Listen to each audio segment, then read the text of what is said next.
నమస్కారం ETV news కు స్వాగతం. ముందుగా ముఖ్యాంశాలు.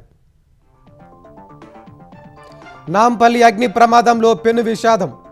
5 మృతదేహాలను వెలికి తీసిన సహాయక బృందాలు. కన్నీరు మున్నీరవుతున్న కుటుంబ సభ్యులు.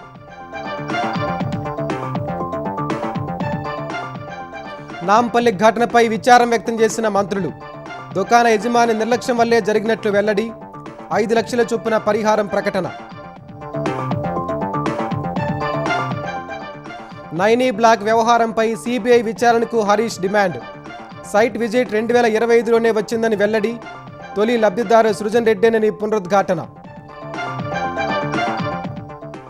వైసీపీ హయాంలో దోపిడీ భూ కబ్జాలే జరిగాయన్న మంత్రి కొల్లు.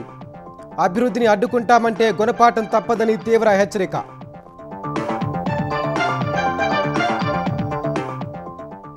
అనంతపురం ప్రజల నీటి సంరక్షణ చర్యలపై ప్రధాని మోదీ ప్రశంస. 10కి పైగా జలాశయాలు పునరుద్ధరించారని మన్ కీ బాత్లో వెల్లడి. మట్టిలో మాణిక్యాలకు పద్మశ్రీ. వేర్వేరు రంగాల్లో 45 మందికి ప్రకటించిన కేంద్రం. తెలంగాణకు చెందిన మామిడి రామారెడ్డికి దక్కిన పురస్కారం. గుజరాత్లోని బనస్కాంతలో ఘోర రోడ్డు ప్రమాదం. డివైడర్ను దాటి కారును ఢీకొన్న ట్రక్కు. 7 ప్రయాణికుల మృతి, 2కి గాయాలు.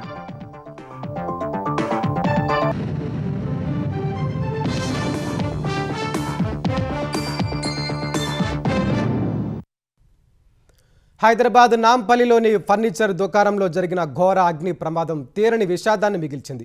నిన్న మధ్యాహ్నం నుంచి ఈ ఉదయం వరకు సహాయక చర్యలు కొనసాగించిన వివిధ శాఖల బృందాలు భవనం సెల్లార్లో చిక్కుకుని మృతి చెందిన 5 మృతదేహాలను బయటకు తీసుకొచ్చాయి. తమ వారిని కోల్పోయిన కుటుంబ సభ్యుల రోదనలు మిన్నంటాయి. నాంపల్లి అగ్ని ప్రమాద ఘటనలో 5 మృతదేహాలను సహాయక బృందాలు వెలికి తీశాయి. భవనం సెల్లార్లో మృతదేహాలను గుర్తించినట్టు సహాయ సిబ్బంది తెలిపారు. మృతదేహాలను ఉస్మానియా ఆసుపత్రికి తరలించారు. నిన్న మధ్యాహ్నం నుంచి కొనసాగిన సహాయ చర్యల్లో హైడ్రా, పోలీసులు, అగ్నిమాపక సిబ్బంది సహా 9 విభాగాల అధికారులు పాల్గొన్నారు. భవనంలో చిక్కుకున్న వారి కోసం సెల్లార్కు రంధ్రం చేసి ఆక్సిజన్తో పాటు సిబ్బంది లోపలికి వెళ్లారు. అగ్ని ప్రమాదం ధాటికి భవనం దృఢత్వంపై అనుమానాలు నెలకొన్నాయి. భవనం పటిష్టతపై అధ్యయనం చేసేందుకు జేఎన్టీయూ ఇంజనీరింగ్ బృందం ఘటనాస్థలికి చేరుకుంది. నిన్న మధ్యాహ్నం 1 గంట సమయంలో భవనంలోని సెల్లార్లో మంటలు చెలరేగాయి. 4 అంతస్తుల భవనంలోకి ఒక్కసారిగా మంటలు వ్యాపించి ఎగిసిపడ్డాయి. ఆ సమయంలో భవనంలో ఉన్న వారంతా బయటకు వచ్చేశారు. భవనం కాపలాదారుడు యాదయ్య కుమారులు 12 ఏళ్ల ప్రణీత్, 8 ఏళ్ల అఖిల్ ఇద్దరు సెల్లార్లో చిక్కుకుపోయారు. వారిని కాపాడేందుకు బేబీ, అక్కడే పనిచేసే ఇంతియాజ్, హబీబ్ సెల్లార్లోకి వెళ్లారు. క్షణాల్లో అగ్నికీలలు వేగంగా వ్యాపించడం, దట్టమైన పొగ అలుముకోవడంతో వారంతా మంటల్లో చిక్కుకున్నట్టు ప్రత్యక్ష సాక్షులు తెలిపారు. అంటే ఎట్లా తగిలింది ఏంలే మాకు ఎవ్వరికి తెలియదు. మేము అందరం ఎవరి దగ్గర సడన్గా జరిగిపోయింది. మేము పని చేస్తున్నాం, మాకు తెలియదు. మేము సడన్గా చూసి కిందికి వచ్చేసినాం. దాని తర్వాత అప్పటి నుంచి బయటనే ఉన్నాం. 1 గంట నుంచి నిన్న 1 గంట నుంచి ఇదే పరిస్థితి. ప్రణీత్, అఖిల్ వాచ్మెన్ అమ్మ, ఒక ఆమె పెద్ద 8 ఇయర్స్ 12 ఇయర్స్ వాళ్ళు కూడా లోపలికే పోయారు. వాళ్ళు కూడా ఇక్కడనే పని చేస్తారు. అంతా స్టాఫే ఇక్కడ, అంతే. పిల్లలు ఉన్నారని లోపలికి పోయారు. వాళ్ళు తీసుకెళ్ళి అంత మంట లేకుండే అప్పుడు తీసుకొద్దామనే తక్కువ ఉన్నదని పోయారు. వచ్చే వరకు వాళ్ళు లోపలికి పోయే వరకు మంట ఎక్కువ అయిపోయింది. దారి లేదు. సెల్లార్లోకి పోయారు. అక్కడ నుంచే రావాలి. వాళ్ళకి దారి దొరకలేక రాలేకపోయారు. ఈ పొగ వల్ల వాళ్ళకి కనిపిస్తలేదు, అట్లా రాలేకపోయారు. 5 మృతదేహాలను వెలికి తీసిన నేపథ్యంలో కుటుంబ సభ్యుల ఆక్రందనలు మిన్నంటాయి. మొన్నటి వరకు తమతోనే కలిసి సరదాగా గడిపిన వ్యక్తులు నేడు విగత జీవులుగా మారడంతో వారి ఆవేదన వర్ణనాతీతంగా మారింది. పిల్లలు, నా మనవలు, బిడ్డ కొడుకులు, నా మనవలు, నేను నాయనమ్మను, అమ్మమ్మ నేను నాయనమ్మను, నా మనవలు బంగారం ఉన్నట్టురు నాయన. అక్కడనే ఉండిపోయారు నాయన. మేము ఊళ్ళో ఉంటాము, వాళ్ళు ఇక్కడ ఉంటారు. సంక్రాంతికి రమ్మంటే అమ్మమ్మ ఇంటికి పోతాం అన్నారు. అమ్మమ్మ ఇంటికి పోతామంటే పోరు బిడ్డ అన్నాము. సోమవారం నాడు సాయంత్రం నా కొడుకు డ్యూటీ చేసి సాయంత్రం తోలుకొని వచ్చి తోలిపోయిండు. పండుగ తల్లి ముందర వచ్చింది. అమ్మ మేము రాము, ఇప్పుడు సోమవారం వస్తాం మమ్మీ, అమ్మమ్మ దగ్గర ఇంకా 2 రోజులు ఉంటాం అన్నారు. నాతో ఉన్నారయ్యా, ఉంటే వా బిడ్డ అని ఉంచుకున్నా. నా కొడుకు పిల్లగాడు ఇల్లు వస్తారని వాళ్ళ అమ్మమ్మ వాళ్ళ ఇంటికి పోలే పండుగకు. నాకు ఇన్నే ఉన్నారు. నిన్న 1 గంటల నుంచి ఇదే పరిస్థితి. నాయన పిల్లల తిని దండ పెడతా, పిల్లల మాకు చూపించాలని ఆయన. నాకు అన్నం లేదు, నీళ్ళు లేవు, నిప్పులు లేవు నాయన మాకు. నా పిల్లలు కానీ అదే తిన్నంత ఇల్వ నాయన మాకు. అమ్మమ్మమ్మ అని పడేసి వస్తారు. అయ్యో నా తానుంటారు. త్వరగా మా పిల్లలు మాకు తొందరగా బయటకు వెళ్తాట్టుగా చూడండి సార్. మా ఫ్యామిలీ మొత్తం ఎక్కడ మా పిల్లలకు ఏమైందో కూడా ఆచూకీ లేదు. నిన్న నుండి పోలీస్ బృందం ఏం చేస్తుందో కూడా అర్థం కావట్లేదు. మేము అక్కడ పోతే అక్కడ నుంచి దొబ్బేయడము అక్కడ పంపేయడం ఉంది, కానీ అక్కడ మా పిల్లలు ఏమైంది ఏం కదా ఏం తెలియట్లేదు. అలా ఫర్నిచర్కి వాటర్ కొట్టుకుంటారు. ఆ పిల్లలు ఎక్కడురు అనేది లోపలికి ఎక్కడ ఆ సోర్స్ లేకుండా ఆ ఫర్నిచర్ కాపాడుతురా పిల్లలు కాపాడుతురా అర్థం కావట్లేదు. నాంపల్లి ఫర్నిచర్ దుకాణంలోని అగ్ని ప్రమాద బాధితులకు తెలంగాణ ప్రభుత్వం పరిహారం ప్రకటించింది. మృతుల కుటుంబాలకు 5 లక్షల రూపాయల చొప్పున ఇవ్వనున్నట్టు తెలంగాణ గృహ నిర్మాణ శాఖ మంత్రి పొంగులేటి శ్రీనివాసరెడ్డి తెలిపారు. అగ్ని ప్రమాదం జరగడం అత్యంత దురదృష్టకరమన్న ఆయన ఈ దుర్ఘటనలో 5గురు మరణించడం బాధాకరమన్నారు. ఇలాంటి ఘటనలు పునరావృతం కాకుండా చర్యలు చేపట్టాలని అధికారులను ఆదేశించారు. ఫర్నిచర్ దుకాణం యజమాని నిర్లక్ష్యం వల్లే ప్రమాదం జరిగిందని పొంగులేటి స్పష్టం చేశారు. హైదరాబాద్ ఇన్ఛార్జ్ మంత్రి పొన్నం ప్రభాకర్ 5గురు మృతి చెందడంపై తీవ్ర దిగ్భ్రాంతి వ్యక్తం చేశారు. మృతుల కుటుంబ సభ్యులకు సంతాపం తెలియజేశారు. అగ్ని ప్రమాద ఘటనను ముఖ్యమంత్రి రేవంత్ రెడ్డి దృష్టికి తీసుకెళ్లామని, బాధిత కుటుంబాలను ఆదుకుంటామని చెప్పారు. ఫైర్ సేఫ్టీ నిబంధనలు పాటించకుండా ఘటనకు కారణమైన షాపు యజమానిపై క్రిమినల్ కేసులు నమోదు చేయాలని పోలీసులను మంత్రి ఆదేశించారు. ఎక్కడైనా ఫైర్ సేఫ్టీ నిబంధనలు పాటించని భవనాలు ఉంటే ఫిర్యాదు చేయాలని కోరారు. నాంపల్లి స్టేషన్ రోడ్లోని ఫర్నిచర్ దుకాణంలో జరిగిన భారీ అగ్ని ప్రమాదం నుంచి కోలుకోకముందే సికింద్రాబాద్ అల్వాల్లోని ఓ వసతి గృహంలోని అగ్ని ప్రమాదం సంభవించింది. 5వ అంతస్తులో ఉన్న గదిలో షార్ట్ సర్క్యూట్ కారణంగా ఏసీ పేలి ఒక్కసారిగా మంటలు చెలరేగాయి. పెద్ద ఎత్తున పొగ పరిసరాలను అలుముకోవడంతో కొంతమంది విద్యార్థులు అస్వస్థతకు గురయ్యారు. వారిని వెంటనే ఆసుపత్రికి తరలించి చికిత్స అందిస్తున్నారు. ఘటనా స్థలానికి చేరుకున్న అగ్నిమాపక సిబ్బంది మంటలను అదుపు చేశారు. సింగరేణి టెండర్ల కుంభకోణంపై సుప్రీంకోర్టు సిట్టింగ్ జడ్జి లేదా సిబిఐతో విచారణ జరిపించాలని బీఆర్ఎస్ నేత మాజీ మంత్రి హరీష్ రావు డిమాండ్ చేశారు. ఆనాడు కోల్ స్కామ్తో కేంద్రంలో కాంగ్రెస్ పడిపోయిందని, ఇప్పుడు సింగరేణి స్కామ్తో తెలంగాణలో కాంగ్రెస్ ప్రభుత్వం పడిపోతుందన్నారు. తాను చేసిన ఆరోపణలపై సమాధానాలు చెప్పకుండా సమర్థించుకునే ప్రయత్నాన్ని ఉప ముఖ్యమంత్రి భట్టి విక్రమార్క చేశారని హరీష్ అన్నారు. సింగరేణి టెండర్లలో సైట్ విజిటింగ్ వ్యవహారంపై నిన్న తెలంగాణ ఉప ముఖ్యమంత్రి భట్టి విక్రమార్క ఇచ్చిన వివరణపై మాజీ మంత్రి హరీష్ రావు ఘాటుగా స్పందించారు. హైదరాబాద్ తెలంగాణ భవన్లో మాట్లాడిన ఆయన సింగరేణి కార్మికుల కడుపు నోరు కొడుతూ కోట్ల రూపాయలు కొల్లగొడుతున్నారని ఆరోపించారు. 2025 మేలో సైట్ సర్టిఫికేట్ నిబంధన వచ్చిందని హరీష్ రావు వివరించారు. సైట్ సర్టిఫికేట్ నిబంధన తొలి లబ్ధిదారు సృజన్ రెడ్డి అని మరోసారి స్పష్టం చేశారు. భట్టి గారు నిన్న మీరు అన్ని ఉదాహరణలు చెప్పింది కదా, ఏ ఒక్క ఉదాహరణనన్నా ఓబీ రిమూవల్ కాంట్రాక్ట్ సంబంధించింది ఉన్నదా? ఉంటే చెప్పండి, చూపించండి. ఈ ఓబీ విషయంలో సైట్ విజిట్ సర్టిఫికేట్ను విధానాన్ని తెచ్చింది కాంగ్రెస్ పార్టీ కాదా భట్టి గారు? మాట్లాడదాం, ఎక్కడ మాట్లాడదాం చెప్పండి, నిజాన్ని ఒప్పుకోండి. 2025 జనవరి భూపాలపల్లిది సైట్ విజిట్ సర్టిఫికేట్ లేకుండా అయింది. కరెక్ట్గా 3 నెలలకు 2025 మే నెలలో విఆర్ఓసి టెండర్ సైట్ విజిట్ సర్టిఫికేట్తో పిలిచారు. దాని లబ్ధిదారుడు ఎవరు అంటే దాని లబ్ధిదారుడు Srujan Reddy, Shoda constructions. So site visit certificate ఎప్పుడు వచ్చింది? 2025 మేలో వచ్చింది. దీన్ని మసిబూసి మారేడికాయ చేసి ఇదేదో పాతగానే ఉండే ఎనుకటనే ఉండే అని నానా తంటాలు పడ్డాడు పాపం భట్టి గారు. భట్టి కంటే రేవంత్ రెడ్డి స్కాముల ద్వారా లాభం పొందుతున్నారని హరీష్ రావు ఆరోపించారు. పారదర్శకత, నిజాయితీ ఉంటే నైనీ కోల్ బ్లాక్తో పాటు సైట్ విజిట్ విధానం పెట్టిన అన్ని టెండర్లు రద్దు చేయాలని సూచించారు. 2025 మే నుంచి ఎన్ని టెండర్లు పిలిచారు, ఎంతమందికి సైట్ సర్టిఫికేట్ ఇచ్చారో శ్వేతపత్రం విడుదల చేయాలని డిమాండ్ చేశారు. ఓపెన్ కరప్షన్, రెడ్ హ్యాండెడ్గా కాంగ్రెస్ దొరికిపోయింది. ఇంకేం బుకాయిస్తారు? ఈమెయిల్స్ ఉన్నాయి, ఫోటోలు ఉన్నాయి, వాట్సాప్లు ఉన్నాయి, వీడియోలు ఉన్నాయి, ఇంకేం కావాలి? నేను అడుగుతున్న భట్టి గారు, కొంతమందికే సైట్ విజిట్ సర్టిఫికేట్లు ఎందుకు ఇచ్చారు, మిగతా వాళ్ళకి ఎందుకు ఇవ్వలేదు? కానీ నేను చెప్పదలుచుకున్నది ఒక్కటే భట్టి గారికి, దయచేసి మీరు రేవంత్ రెడ్డి గారి కళ్ళల్లో ఆనందం కోసం పనిచేయకండి. రాష్ట్ర ప్రజల కళ్ళల్లో ఆనందం చూసే విధంగా పనిచేయడం ఒక సీనియర్ నాయకుడిగా మీ బాధ్యత అని నేను చెప్పదలుచుకున్నాను. అందుకే మీ కాంగ్రెస్ పాలనలో జరిగిన బొగ్గు స్కామ్లో ఒక సిట్టింగ్ జడ్జి చేత సుప్రీంకోర్టు హైకోర్టు సిట్టింగ్ జడ్జి చేత లేదా సిబిఐ చేత విచారణ జరపాలని చెప్పి నేను డిమాండ్ చేస్తూ ఉన్నా. ఏమంటున్నావు? ఉత్తరం రాయి, నేను రేవంత్ రెడ్డితో మాట్లాడి చెప్తా అంటున్నావు. అరే కుంభకోణానికి సూత్రధారి పాత్రధారి అంతా రేవంత్ రెడ్డి అంటే నువ్వు ఆయనతో మాట్లాడుతుంటే దొంగ చేతికి తాళపు చెల్లించినట్టు కదా. ఇది అందువల్ల ముఖ్యమంత్రి స్థాయి వ్యక్తి మీద విచారణ జరగాలంటే అది కేంద్ర ప్రభుత్వ స్వతంత్ర ప్రతిపత్తి కలిగిన సంస్థ విచారణ జరపాలి. సెంట్రల్ విజిలెన్స్ కమిషనా, సిబిఐయా, ఒక సుప్రీంకోర్టు సిట్టింగ్ జడ్జి చేతనా, ఆ స్థాయిలో జరపండి. అందుకే నేను కేంద్ర మంత్రి గారికి లేఖ రాశాను. సింగరేణి కార్మికుల కోసం పక్కన పెట్టిన 6,000 కోట్ల రూపాయలు ఎక్కడ పెట్టారో త్వరలో బయట పెడతామని హరీష్ రావు తెలిపారు. తిరుపతి జిల్లా నాయుడుపేటలో Premier Energies integrated solar cell, wafer and ingot తయారీ కేంద్రం నిర్మాణం వేగంగా ముందుకు సాగడంపై ఆంధ్రప్రదేశ్ ఐటీ శాఖ మంత్రి నారా లోకేష్ హర్షం వ్యక్తం చేశారు. మొత్తం 6,200 కోట్ల పెట్టుబడితో ఈ ప్రాజెక్టు నిర్మిస్తుండగా ఇందులో 4,200 కోట్లతో చేపట్టిన తొలి దశ సోలార్ సెల్ తయారీ యూనిట్ ఇప్పటికే 50% పూర్తయిందని మంత్రి తెలిపారు. ఈ ప్రాజెక్టు జూన్ 2026 నాటికి ప్రారంభానికి సిద్ధమవుతుందన్నారు. ఆంధ్రప్రదేశ్ వేగంగా సోలార్ తయారీ హబ్గా ఎదుగుతూ దేశ హరిత ఇంధన లక్ష్యాలకు బలమైన తోడ్పాటును అందిస్తోందని లోకేష్ వెల్లడించారు. అభివృద్ధిని అడ్డుకుంటాం, అరాచకాలు సృష్టిస్తామంటే వైసీపీ నాయకులకు తగిన గుణపాఠం చెబుతామని ఆంధ్రప్రదేశ్ ఎక్సైజ్ శాఖ మంత్రి కొల్లు రవీంద్ర హెచ్చరించారు.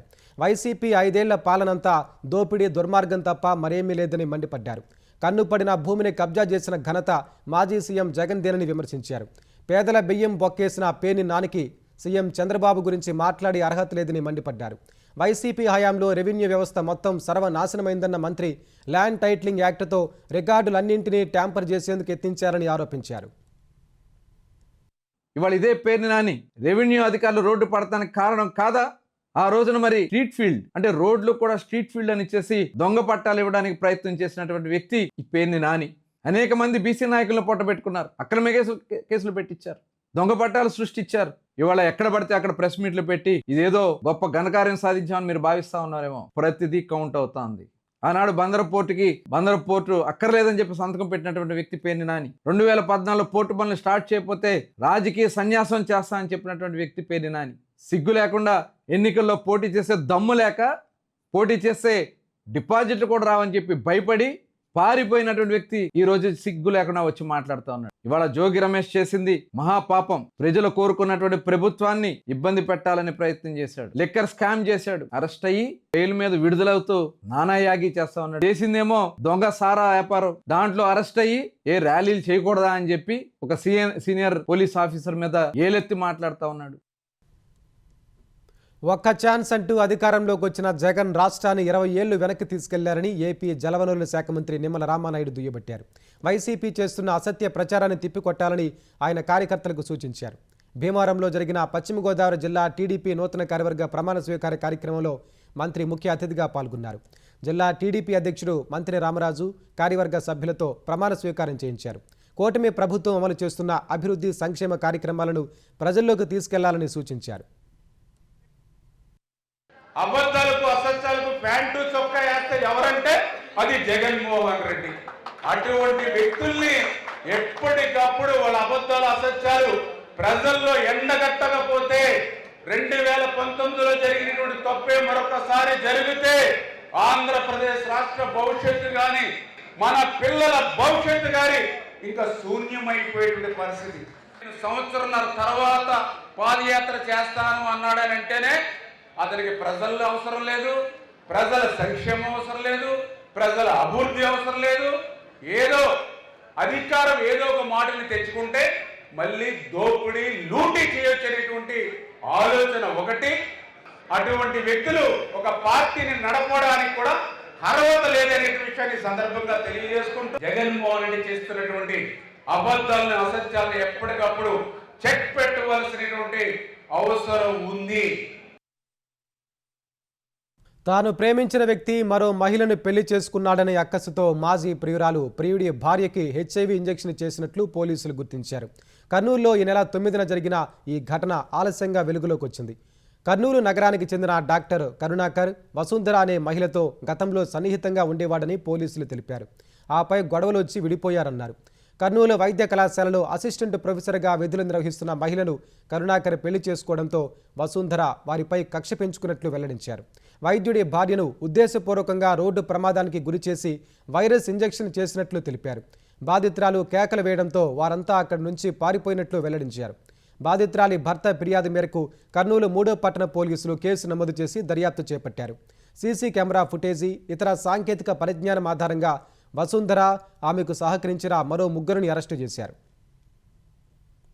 నెల 9వ తారీఖున ఈ కేసీ కెనాల్ దగ్గర డాక్టర్ శ్రావణి స్కూటీ మీద వెళ్తోంది. వెహికల్ హిట్ కావడము, తగలడంతో ఆమె కొంచెం కింద పడిపోయింది. ఆ తర్వాత వెంటనే అక్కడ వచ్చినట్టుగా ఇద్దరు రావడం, మహిళలు రావడం, ఆమెకు ఒక నెక్ దగ్గర ఒక ఇంజెక్షన్ ఇచ్చినట్లుగా ఆమె ఐడెంటిఫై చేసింది. తర్వాత ట్రీట్మెంట్ అయిపోయినాక ఆమె భర్త కరుణ్ కుమార్, డాక్టర్ కరుణ్ కుమార్ గారి ఆయన వచ్చి మనకు కంప్లైంట్ ఇవ్వడం జరిగింది. డీప్ గా దర్యాప్తు చేస్తా మొదలు పెట్టిపోతే ఈ డాక్టర్ కరుణ్ కుమార్ గారు తను చదువుకునే టైం నుంచి క్లాస్మేట్ గా ఉన్న ఈమె బీచుపల్లి బోయే వసుంధర, ఆమెతో కొంచెం అసోసియేటెడ్ గా ఫ్రెండ్షిప్ ఉండడము, తర్వాత వాళ్ళిద్దరి మధ్య లవ్ డెవలప్ కావడము, తర్వాత పరిణామాల్లో వాళ్ళిద్దరి మధ్య డిస్ప్యూట్స్ దాంతో ఆయన వచ్చేసి ఇది శ్రావణి గారిని పెళ్లి చేసుకోవడం జరిగింది. బట్ ఆమె వసుంధర మాత్రం ఇతన్ని పెళ్లి చేసుకున్న డాక్టర్ శ్రావణి మీద ఒక రకమైన జలసి, మానసికమైన జలసి డెవలప్ చేసుకున్నట్టుగా మనకు ఐడెంటిఫై అయింది. HIV virus, human immuno virus ఉంది కదా, అలాంటి వైరస్ ను ఆమె కలెక్ట్ చేసుకునేసి ఆ రోజు ఆమెకు ఇమీడియట్ గా ఇంజెక్ట్ చేయడము, దానికోసం తన మిగతా ఉద్యోగాలు తన ఫ్రెండ్ అయిన జ్యోతి వాళ్ళ పిల్లలు వాళ్ళు కూడా ఈ దీంట్లో పార్టిసిపేట్ చేయడం జరిగింది. గణతంత్ర దినోత్సవం వేళ మట్టిలో మాణిక్యాలకు కేంద్రం పద్మశ్రీ అవార్డులను ప్రకటించింది. వివిధ రంగాల్లో విశేష సేవలందించిన 45 మంది పేర్లతో జాబితాను విడుదల చేసింది. తెలంగాణకు చెందిన మామిడి రామారెడ్డికి పద్మశ్రీ పురస్కారం దక్కింది. పశుసంవర్ధక పాడి పరిశ్రమకు చేసిన కృషికి గాను రామారెడ్డికి పద్మశ్రీని కేంద్రం ప్రకటించింది. సాహిత్యంలో కర్ణాటకకు చెందిన అంకెగౌడ పద్మశ్రీ అందుకోనున్నారు. CCMB శాస్త్రవేత్త కుమారస్వామి తంగరాజ్కు పద్మశ్రీ దక్కింది. మహారాష్ట్రకు చెందిన ఆర్మిడా ఫెర్నాండెజ్, మధ్యప్రదేశ్కు చెందిన భగవదాస్ రైక్వార్, జమ్మూ కాశ్మీర్కు చెందిన బ్రిజ్లాల్ భట్లకు సైతం ఈ విభాగంలో పద్మశ్రీ పురస్కారం లభించింది. ఉత్తరప్రదేశ్కు చెందిన చిరంజీవి లాల్ యాదవ్, గుజరాత్కు చెందిన ధార్మిక్ లాల్, చునీల్ లాల్ పాండ్యాలు సైతం పద్మశ్రీ అందుకోనున్నారు. గణతంత్ర దినోత్సవం సందర్భంగా దేశవ్యాప్తంగా 982 మంది పోలీసులకు కేంద్రం అవార్డులు ప్రకటించింది. ఇందులో గ్యాలంటరీ మెడల్స్ 125, PSM అవార్డులు 101, MSM అవార్డులు 756 ఉన్నాయి. పోలీసులు, ఫైర్ సిబ్బంది, హోంగార్డులు గ్యాలంటరీ సర్వీస్ మెడల్స్ అందుకోనున్నారు. 6 CBI అధికారులు రాష్ట్రపతి అవార్డులకు ఎంపికయ్యారు. ఆంధ్రప్రదేశ్కు చెందిన ASP RMK తిరుమలాచారి, తెలంగాణకు చెందిన అదనపు SP GS Prakash Rao, SI Damodar Reddy president medals అందుకోనున్నారు. తెలంగాణకు చెందిన head constable Marri Venkatareddy gallantry అవార్డుకు ఎంపికయ్యారు. మెడల్ ఫర్ మెరిటోరియస్ సర్వీస్ విభాగంలో ఆంధ్రప్రదేశ్కు చెందిన 15 మందికి అవార్డులు దక్కనున్నాయి. మెడల్ ఫర్ మెరిటోరియస్ సర్వీస్ విభాగంలో తెలంగాణకు చెందిన 12 మంది అవార్డులు అందుకోనున్నారు. MSM కరెక్షనల్ సర్వీస్ విభాగంలో ఆంధ్రప్రదేశ్కు చెందిన 3 అవార్డులు దక్కనున్నాయి. MSM కరెక్షనల్ సర్వీస్ విభాగంలో తెలంగాణకు చెందిన 2 అవార్డులు అందుకోనున్నారు. ఆంధ్రప్రదేశ్లోని ప్రముఖ పుణ్యక్షేత్రాల్లో రథసప్తమి వేడుకలు ఘనంగా జరుగుతున్నాయి. తిరుమలలో రథసప్తమి వేడుకలు వైభవపేతంగా సాగుతున్నాయి. సూర్యోదయం నుంచి చంద్రోదయం వరకు సప్తగిరీషుడు సప్తవాహన సేవల్లో భక్తులకు దర్శనమిచ్చిన వేళ భక్తులు పెద్ద ఎత్తున తరలివచ్చారు. అరసవల్లి సూర్యనారాయణ స్వామి వారికి మంత్రి అచ్చెన్నాయుడు పట్టు వస్త్రాలు సమర్పించి ప్రత్యేక పూజలు చేశారు. కేంద్ర మంత్రి రామ్మోహన్ నాయుడు సహా పలువురు మంత్రులు స్వామివారిని దర్శించుకున్నారు. శ్రీకాళహస్తీశ్వర ఆలయంలోని చతుర్ముఖ సూర్య భగవాన్ క్షీరం, నారికేళం, వివిధ సుగంధ ద్రవ్యాలతో వేద పండితుల మంత్రోచ్చారణలతో అభిషేకాలు చేశారు. ఒంటిమిట్టలో రథసప్తమి వేడుకల్లో భాగంగా మంగళ వాయిద్యాల నడుమ పురవీధుల్లో సీతారామలక్ష్మణుల విగ్రహాలు ఊరేగించారు. సింహాద్రి అప్పన్న సన్నిధిలో స్వామివారిని రథంపై అధిష్ఠింపజేసి ప్రత్యేక అభిషేకాలు చేశారు. రాజమహేంద్రవరం బొమ్మూరులోని శ్రీ సూర్య మందిరంలో భక్తులు విశేష అభిషేకాలు, పూజలు, హోమాలు నిర్వహించారు. మార్కాపురం జిల్లా కేంద్రంలోని శ్రీ లక్ష్మీ చెన్నకేశ్వర స్వామి ఆలయ ఉత్సవాల్లో భాగంగా గరుడ వాహనంపై శ్రీదేవి భూదేవి సమేతంగా స్వామివారు మాడవీధుల్లో ఊరేగారు. నూజివీడు నియోజకవర్గంలోని శ్రీ శోభనాచల వ్యాఘ్ర లక్ష్మీ నరసింహస్వామివారి ఆలయంలో రథసప్తమి సందర్భంగా రాష్ట్ర మంత్రి శ్రీ కులుసు పార్థసారథి ప్రత్యేక పూజలు నిర్వహించారు. తెలంగాణలోని ప్రముఖ దేవాలయాల్లో రథసప్తమి వేడుకలు ఘనంగా సాగుతున్నాయి. యాదగిరిగుట్ట లక్ష్మీ నరసింహస్వామి సన్నిధిలో రథసప్తమి వేడుకలు అంగరంగ వైభవంగా జరుగుతున్నాయి. ఉదయం సూర్యప్రభ వాహనంపై భక్తులకు దర్శనమిచ్చిన స్వామిని వేద మంత్రాలు, మంగళ వాయిద్యాల నడుమ ఆలయ తిరుమాడ వీధుల్లో ఊరేగింపుగా తీసుకెళ్లారు. భద్రాచలం శ్రీ సీతారామచంద్రస్వామి వారి ఆలయంలో రథసప్తమి సందర్భంగా ప్రత్యేక పూజలు నిర్వహిస్తున్నారు. శ్రీ సీతా లక్ష్మణ సమేత శ్రీ రామచంద్రస్వామి వారికి సూర్యవాహన తిరువీధి సేవ ఘనంగా జరిగింది. హైదరాబాద్ బల్కంపేట శ్రీ రేణుకా ఎల్లమ్మ పోచమ్మ ఆలయంలో భక్తులు ప్రత్యేక పూజలు చేశారు. రథసప్తమి సందర్భంగా ఆలయ అర్చకులు అమ్మవారిని గుమ్మడికాయలు, కొబ్బరికాయలు, నిమ్మకాయలు, రకరకాల పువ్వులతో అలంకరించారు.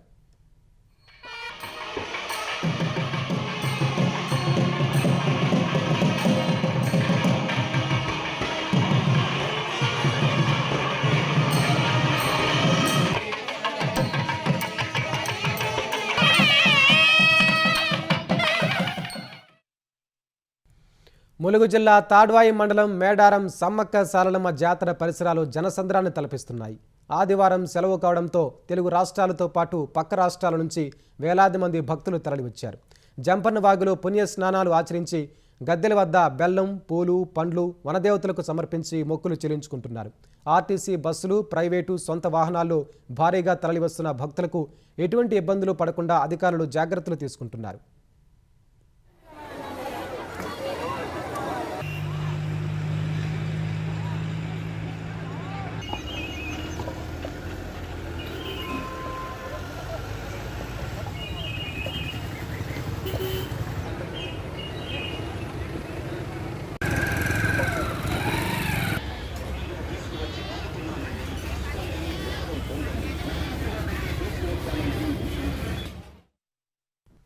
తయారీ రంగంలో అత్యుత్తమ ప్రమాణాలు నెలకొల్పేలా సంకల్పించాలని పరిశ్రమలు, స్టార్టప్లకు ప్రధాని నరేంద్ర మోదీ పిలుపునిచ్చారు.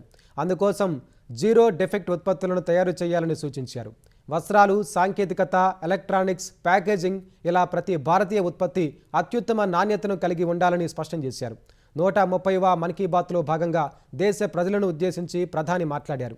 10 ఏళ్ల క్రితం ప్రారంభమైన దేశ స్టార్టప్ ప్రయాణంలో అత్యంత ఉత్సాహంగా పాల్గొన్న యువత కృషిని ఆయన ప్రశంసించారు. నేడు భారత్ ప్రపంచంలోనే 3వ అతిపెద్ద స్టార్టప్ ఎకోసిస్టమ్గా అవతరించిందని తెలిపారు. భారతీయ స్టార్టప్లు ఏఐ, అంతరిక్షం, అణుశక్తి, సెమీ కండక్టర్లు, మొబిలిటీ, గ్రీన్ హైడ్రోజన్, బయోటెక్నాలజీ వంటి వైవిధ్యభరితమైన రంగాల్లో పనిచేస్తున్నాయని ప్రధాని మోదీ వివరించారు. జాతీయ ఓటర్ల దినోత్సవం, గణతంత్ర దినోత్సవం సందర్భంగా దేశ ప్రజలకు ప్రధాని శుభాకాంక్షలు తెలిపారు. ఓటు హక్కుపై అవగాహన కల్పించేలా నూతన ఓటర్లకు మిఠాయిలు ఇచ్చి అభినందనలు చెప్పాలని సూచించారు. आज 25 जनवरी का दिन भी बहुत अहम है. आज नेशनल वोटर्स डे है.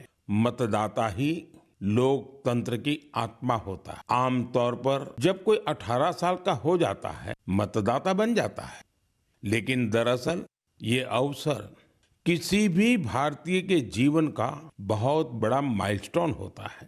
इसलिए बहुत जरूरी है वोटर बनने का, मतदाता बनने का उत्सव मनाएं. जैसे हम जन्मदिन पर शुभकामनाएं देते हैं और उसे सेलिब्रेट करते हैं, ठीक वैसे ही जब भी कोई युवा पहली बार मतदाता बने उसका अभिनंदन करें और मिठाइयां बांटी जाए. ఆంధ్రప్రదేశ్లోని కరువు ప్రాంతమైన అనంతపురాన్ని ప్రధాని మోదీ మన్ కీ బాత్ కార్యక్రమంలో ప్రత్యేకంగా ప్రస్తావించారు. అనంతపురం జిల్లాలో నీటి ఎద్దడి సమస్యను ఎదుర్కోవడానికి అక్కడి ప్రజలు చేపడుతున్న చర్యలను ప్రధాని ప్రశంసించారు. అక్కడ వర్షపాతం సరిగా లేకపోవడం వల్ల స్థానికులు తీవ్రమైన నీటి కొరతను ఎదుర్కొంటున్నారని గుర్తు చేశారు. ఆ సమస్యను పరిష్కరించడానికి అక్కడి ప్రజలు స్వయంగా జలాశయాలను పునరుద్ధరించడానికి ముందుకొచ్చారని తెలిపారు. ఆంధ్రప్రదేశ్ ప్రభుత్వ మద్దతుతో ఇప్పటి వరకు 10కి పైగా జలాశయాలను పునరుద్ధరించారని, 7,000కు పైగా చెట్లు నాటారని కొనియాడారు. जन भागीदारी का ऐसा ही प्रयास आंध्र प्रदेश के अनंतपुर में भी देखने को मिला है. यह वह क्षेत्र है जो सूखे की गंभीर समस्या से जूझता रहा है. यहाँ की मिट्टी लाल और बलुई है. यही वजह है कि लोगों को पानी की कमी का सामना करना पड़ता है. यहाँ के कई क्षेत्रों में लंबे समय तक बारिश नहीं होती है. कई बार तो लोग अनंतपुर की तुलना रेगिस्तान में सूखे की स्थिति से भी कर देते हैं। साथियों, इस समस्या के समाधान के लिए स्थानीय लोगों ने जलाशयों को साफ करने का संकल्प लिया। फिर प्रशासन के सहयोग से यहां अनंत नीरू संरक्षणम प्रोजेक्ट, इसकी शुरुआत हुई। इस प्रयास के तहत 10 से अधिक जलाशयों को जीवनदान मिला है। उन जलाशयों में अब पानी भरने लगा है। इसके साथ ही 7,000 से अधिक पेड़ भी लगाए गए हैं। यानी अनंतपुर में जल संरक्षण के साथ साथ ग्रीन कवर भी बढ़ा है।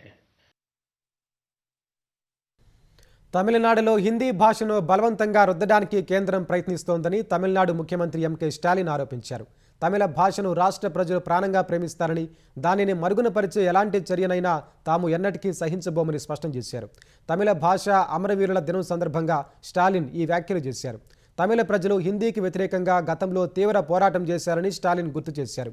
హిందీని తమపై రుద్దాలని చూసిన ప్రతిసారి అదే తీవ్రతతో తమ నిరసన వ్యక్తం చేస్తామన్నారు. జాతీయ విద్యా విధానాన్ని అమలు చేయడం లేదనే కారణంతో తమిళనాడుకు రావలసిన నిధులను కేంద్రం నిలిపివేస్తోందన్న స్టాలిన్ భాషా విషయంలో తాము వెనకడుగు వేయబోమన్నారు. ఈ సందర్భంగా 1965లో తమిళనాడులో జరిగిన హిందీ వ్యతిరేక నిరసనలకు సంబంధించిన వీడియోను సీఎం సామాజిక మాధ్యమంలో షేర్ చేశారు. అమరవీరుల త్యాగాలకు గుర్తుగా తమిళనాడు ప్రభుత్వం గతేడాది నుంచి జనవరి 25న తమిళ భాష అమరవీరుల దినంగా పాటిస్తోంది. గుజరాత్లోని బనస్కాంతలో ఘోర రోడ్డు ప్రమాదం జరిగింది. అమీర్గఢ్లో ట్రక్కు కారు ఢీకొని 7 ప్రాణాలు కోల్పోయారు, పలువురు గాయపడ్డారు. ఈ ఉదయం 7 గంటల సమయంలో ఈ ప్రమాదం చోటు చేసుకుంది. పోలీసుల ప్రాథమిక దర్యాప్తు ప్రకారం గుజరాత్ నుంచి రాజస్థాన్ వెళ్తున్న ట్రక్కు అదుపు తప్పి రోడ్డు డివైడర్ దాటుకుని వెళ్లి అటుగా వస్తున్న కారును ఢీకొట్టింది. ప్రమాద సమాచారం తెలుసుకున్న పోలీసులు ఘటనా స్థలానికి చేరుకుని క్షతగాత్రులను ఆసుపత్రికి తరలించారు. రోడ్డు ప్రమాదానికి సంబంధించిన దృశ్యాలు సమీపంలోని సీసీటీవీ కెమెరాల్లో రికార్డయ్యాయి. జమ్మూ కాశ్మీర్, హిమాచల్ ప్రదేశ్, ఉత్తరాఖండ్లో మంచు ప్రభావం కొనసాగుతోంది. ప్రముఖ పర్యాటక ప్రదేశాలు శ్వేతవర్ణంలోకి మారిపోయాయి. జమ్మూ కాశ్మీర్లోని శ్రీనగర్, రాజౌరి, దోడా, గుల్మార్గ్, బనిహాల్, బద్వేరాలో చాలా ఎక్కువగా మంచు కురుస్తోంది. మంచు కారణంగా వరుసగా 3వ రోజు శ్రీనగర్ జమ్మూ జాతీయ రహదారిని మూసివేశారు. హిమాచల్ ప్రదేశ్లోని అనేక ప్రాంతాలను మంచు దుప్పటి కప్పేసింది. మనాలిలో కురిసిన భారీ హిమపాతం కారణంగా ట్రాఫిక్ రద్దీ నెలకొంది. ఉత్తరాఖండ్లోని దెహ్రాదూన్లో మంచు ప్రభావం కొనసాగుతోంది. ధవలవర్ణ శోభితమైన పర్వత ప్రాంతాలను చూసేందుకు వచ్చిన పర్యాటకులతో దాదాపు హోటళ్లన్నీ నిండిపోయాయి. ఇదే అదునుగా టాక్సీ వాలాలు ధరలు పెంచడంతో ప్రయాణికులు ఇబ్బందులు ఎదుర్కొంటున్నారు. భారత్, శ్రీలంక సంయుక్తంగా ఆతిథ్యమిచ్చే టీ20 ప్రపంచ కప్ కోసం పాకిస్తాన్ తమ జట్టును ప్రకటించింది. ఈ టోర్నీ నుంచి బంగ్లాదేశ్ జట్టును ఐసీసీ తప్పించిన వేళ పాక్ కూడా అదే బాటలో నడుస్తుందని వార్తలు వచ్చాయి. అయితే ఐసీసీ హెచ్చరికలతో పీసీబీ వెనక్కి తగ్గినట్లు తెలుస్తోంది. టీ20 ప్రపంచ కప్ కోసం 15 మందితో జట్టును ప్రకటించింది. సల్మాన్ అలీ అఘా సారథ్యం వహించనుండగా బాబర్ ఆజం, షాహిన్ అఫ్రిది జట్టులోకి తిరిగొచ్చారు. హారిస్ రౌఫ్ను పక్కన పెట్టారు. బంగ్లాదేశ్ను మెగా టోర్నీ నుంచి తప్పించిన తర్వాత ఆ దేశానికి బాసటగా పాక్ కూడా టోర్నీ నుంచి వైదొలుగుతుందా అన్న చర్చ మొదలైంది. దీనిపై పీసీబీ చీఫ్ మోసిన్ నఖ్వీ స్పందించారు. ఈ విషయంలో ప్రభుత్వ నిర్ణయమే తమకు శిరోధార్యమన్నారు. పాక్ ప్రభుత్వం వద్దంటే ఐసీసీ మరో జట్టును ఆహ్వానించవచ్చునని నఖ్వీ అన్నారు. ఈ వ్యాఖ్యలను ఐసీసీ సీరియస్గా తీసుకుంది. పాకిస్తాన్ కూడా టీ20 ప్రపంచ కప్ నుంచి వైదొలిగితే ఆ దేశ క్రికెట్పై తీవ్ర ఆంక్షలు విధించేందుకు రంగం సిద్ధం చేసింది. ఈ క్రమంలో పాకిస్తాన్ మెగా టోర్నీ కోసం తమ జట్టును ప్రకటించింది. ముఖ్యాంశాలు మరోసారి. నాంపల్లి అగ్ని ప్రమాదంలో పెను విషాదం. 5 మృతదేహాలను వెలికి తీసిన సహాయ బృందాలు. కన్నీరు మున్నీరవుతున్న కుటుంబ సభ్యులు.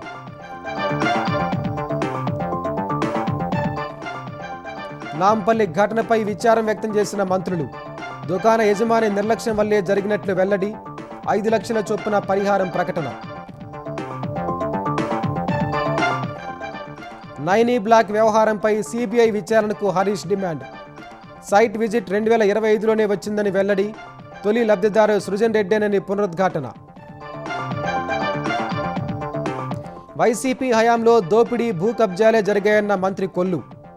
అభివృద్ధిని అడ్డుకుంటామంటే గుణపాఠం తప్పదని తీవ్ర హెచ్చరిక.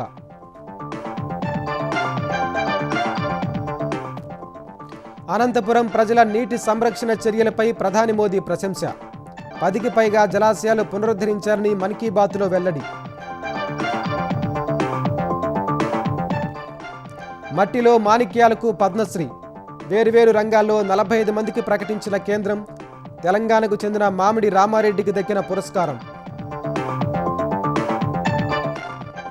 గుజరాత్లోని బనస్కాంతలో ఘోర రోడ్డు ప్రమాదం. డివైడర్ను దాటి కారును ఢీకొన్న ట్రక్కు.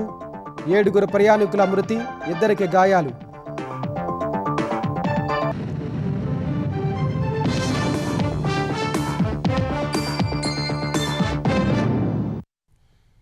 ఈటీవీ న్యూస్ సమాప్తం. నమస్కారం.